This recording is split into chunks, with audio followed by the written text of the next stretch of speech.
The Star Wars franchise seems to be very expansive after Episode 9, with not only having 2 new Star Wars trilogies in the works, but also 2 new live-action TV series and The Clone Wars Season 7. This is Mike Zero. If you guys are new to the channel, do make sure to subscribe to see future Star Wars content. Now, we do know that Disney and Lucasfilm are treating the new Star Wars trilogy by the creators of Game of Thrones, David Benioff and D.B. Weiss, as a priority right now over Rian Johnson's trilogy. So, the creators of Game of Thrones and their set of Star Wars films are actually going to begin pre-production as early as March of 2019. Now, what's very intriguing about all of this, and this may be honestly good or bad news to a lot of you guys out there, but this new Star Wars trilogy, these set of Star Wars films by David and D.B. Weiss, is of course going to have the most Legends and or EU material that will be transferred into the Disney canon itself. So this is yet another reason as to why I believe that this is going to be based within the Old Republic era.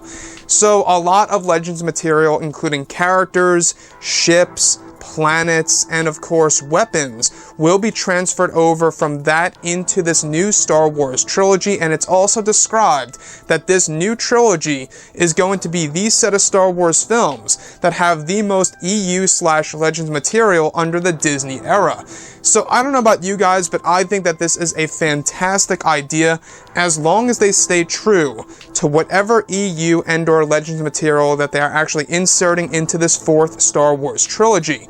Now, we heard about this lightly before in the past, that in the near future we're going to be seeing a lot of Legends characters entering into the Disney canon.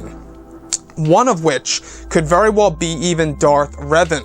Now, we got a little hint of that in the Last Jedi Visual Dictionary, when we actually learned a little bit more about Luke Skywalker's red kyber crystal and how it belonged to the Jedi Crusaders. And Darth Revan, by the way, was a part of the Jedi Crusaders in the actual Legends material itself. So, I don't know about you guys, but I think that there's a lot of potential when it comes to this new trilogy. It does have a lot going for it right now, and we do know that they do have a lot of time to work on this thing.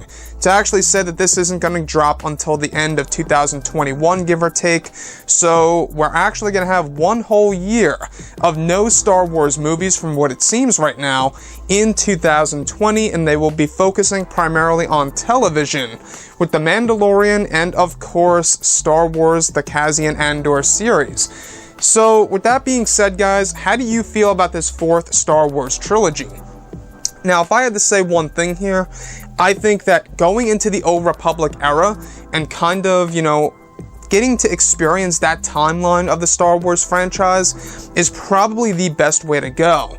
Not just because, it's familiar with a lot of hardcore fans out there who are really into, like, the gaming and whatnot, but it's also a great way to introduce it to the casual fans who really have no idea about the Old Republic era in the Star Wars franchise. I have people ask me all the time, what's the Old Republic? When is it placed?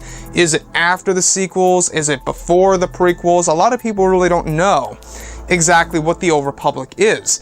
And I think that this would be a great opportunity for Disney and Lucasfilm to actually reach out to all Star Wars fans around the world and say, hey, this is the Old Republic, the time in which Darth Revan lived, Darth Malak, Darth Malgus, all these different and amazing characters, Darth Sion, Darth Nihilus, all these really cool and interesting characters are most likely going to be coming back, since this new Star Wars trilogy will be actually taking a lot of elements from Legends and or EU material into these set of Star Wars films, including characters, planets, weapons, vehicles, you name it, everything, basically. So, with that being said, guys, what do you think about the future of the Star Wars franchise? Would this actually make fans actually come together again? I know that The Last Jedi was quite divisive, right?